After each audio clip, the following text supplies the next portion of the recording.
এইটা হচ্ছে অতিথি পাখি টাইপের, কিন্তু ওইটা তো রাজহাঁস, ওইটা রাজহাঁসের বাচ্চা।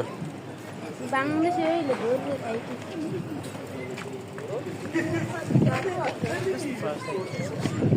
এটা তো রাজহাঁস। আরেকটা গেল ভাই, যেহেতু ছোটটা, কিন্তু বড় সাদাই দুইটা ছিলেন ওই যে বাইরে। আর খাবার, কিন্তু এগুলোর সাইজ কত বড়, অনেক বড়। ওগুলো ভাসমান দেখছো, এগুলো দেখছো, এই যে গাছগুলো ভাসমান।